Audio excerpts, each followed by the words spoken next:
Peter Parker, un personnage que tout le monde connaît, que ce soit en série, film ou autre, tout le monde a déjà entendu parler de ce personnage, que vous soyez fan ou juste une personne qui a découvert un des films comme ça parce qu'il fallait accompagner son petit frère pour aller voir le prochain Spider-Man, vous connaissez tous le personnage de Peter Parker, et quand on est fan, il y a quelque chose que l'on redoute par-dessus tout, c'est de voir ce personnage mourir. Alors en réalité, c'est arrivé très peu de fois, la seule fois où on a vu un Peter Parker mourir, c'était dans les comics, ou bien, si on parle de cinéma, c'était dans Spider-Man et tout Spider-Verse. On a vu un Spider-Man animé mourir pour laisser la place à Miles Morales, mais que ce soit en live action ou vraiment dans un rôle principal, on n'a jamais vu Peter Parker mourir dans eh bien, un film, une série ou un jeu vidéo. C'est toujours été dans le monde du cinéma un passage de flambeau, jamais la fin d'un personnage, on n'a jamais pu découvrir la véritable fin des histoires de Tobey Maguire, d'Andrew Garfield ou de Tom Holland, mais aujourd'hui, après tant d'années, il semble qu'un Spider-Man soit arrivé au bout, qu'il arrive à la fin de son histoire et qu'on ait le droit,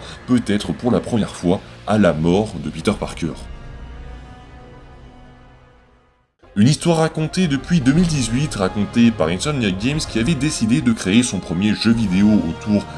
du super-héros, j'ai nommé Spider-Man PS4, une histoire assez étrange puisque Insomniac a pris le risque de ne pas raconter les origin story du personnage mais de s'adresser à un public qui connaît déjà le personnage, un public qui va découvrir un Spider-Man beaucoup plus expérimenté qui est là maintenant depuis 8 ans sur le terrain. Dans ce jeu donc on assiste non pas à la naissance d'un héros mais à sa chute. Peter dans ce jeu est un personnage qui est déjà tout en haut, qui a déjà réussi plein de choses, qui a gagné la confiance de la ville, qui a déjà envoyé tous ses ennemis mythiques en prison, bref, il est le Spider-Man que tout le monde adore, il est adoré de tout le monde, sauf de James Jonah Jameson, bien évidemment, mais on va assister durant ces 20 heures d'histoire à la chute d'un héros, un Spider-Man qui va prendre très très cher. Peter dans cette aventure va quasiment tout perdre, il va perdre son meilleur ami et son professeur qui était le docteur Otto Octavius qui va complètement virer au drame et qui va devenir le docteur Octopus. Tous ses ennemis vont s'allier contre lui, ce qui va le faire souffrir physiquement, donc déjà qu'on avait une souffrance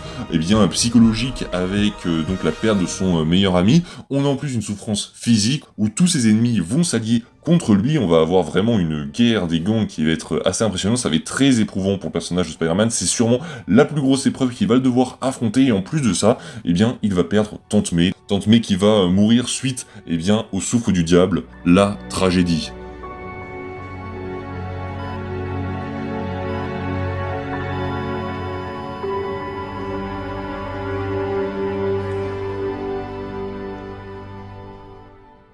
Alors même si Peter a souffert, il aura réussi bien sûr à faire revenir le calme dans la ville, il aura réussi à tout arrangé avant que ce soit irrattrapable, et bref, il s'en sort plutôt pas mal, même si on sait que le personnage est maintenant marqué à vie, il ressort avec beaucoup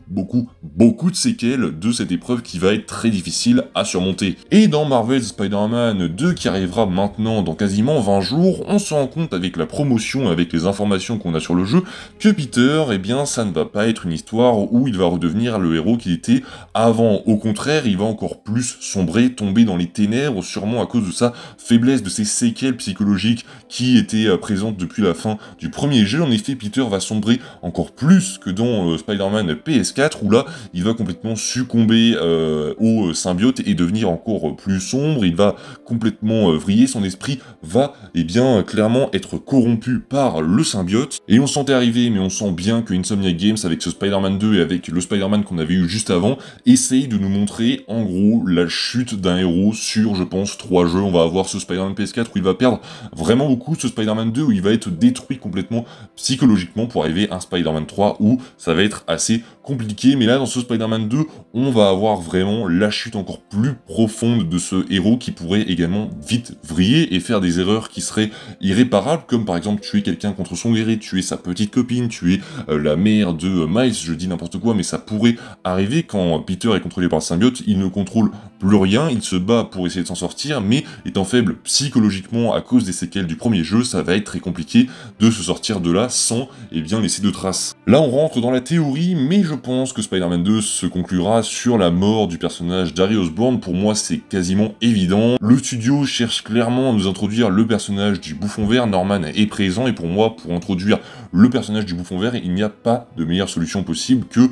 d'avoir cet esprit de vengeance pour la mort d'Harry Osborn. Je pense clairement que Harry va mourir dans Spider-Man Spider-Man 2 et que eh bien, le personnage de Norman Osborn va avoir un sentiment de vengeance envers Spider-Man, sauf que Harry sera mort suite au fait eh bien, qu'il ait pris le symbiote en lui, qu'il soit devenu Venom. À la fin de Spider-Man 2, on se retrouverait donc avec un Peter encore plus blessé psychologiquement, avec la mort de son meilleur ami, avec la mort de quelqu'un d'autre, on ne sait pas, on verra bien, mais surtout avec eh bien, surtout des regrets de ce qu'il a fait. Il va se remettre en question sur qui il est vraiment, sur est-ce qu'il est vraiment capable d'être de nouveau le Spider-Man qu'il était avant, et je pense qu'on arrivera sur un troisième opus où là, Spidey sera complètement abattu et laissera ses cartes, laissera les cartes de New York à Miles pour qu'il puisse se débrouiller, se disant qu'il ne peut plus assurer la sécurité de la ville comme avant. Pour moi, dans Spider-Man 3, on aurait une quête de rédemption du personnage de Peter Parker qui finirait par redevenir le Spider-Man qu'il était avant, avoir regagné la confiance de la ville, mais qui se sacrifierait à la fin pour eh bien, toutes les erreurs qu'il a commises, alors que ce n'est pas forcément de sa faute. Ce serait ça un peu la leçon de l'histoire, c'est que eh bien, Peter prenait un peu tout pour lui, c'est-à-dire que ce n'était jamais vraiment de sa faute, il essayait de faire de son mieux, mais la ville, lui reprochera toujours ce qu'il a raté forcément, puisqu'il est le seul rempart avant l'anéantissement. Un sacrifice qui lui permettrait de retrouver ses parents, mais également de retrouver en paix Oncle Ben et Tante May.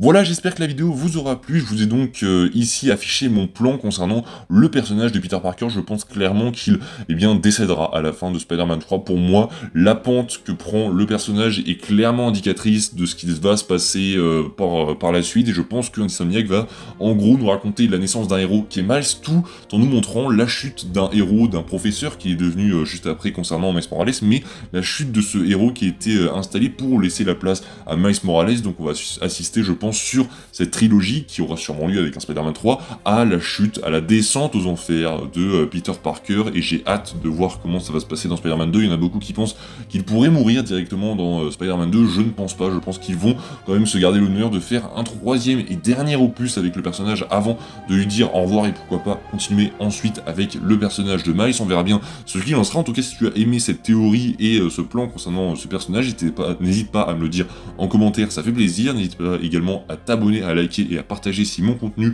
eh bien, te plaît. Je vous dis à la prochaine, c'était Spidey, prenez soin de vous, salut tout le monde.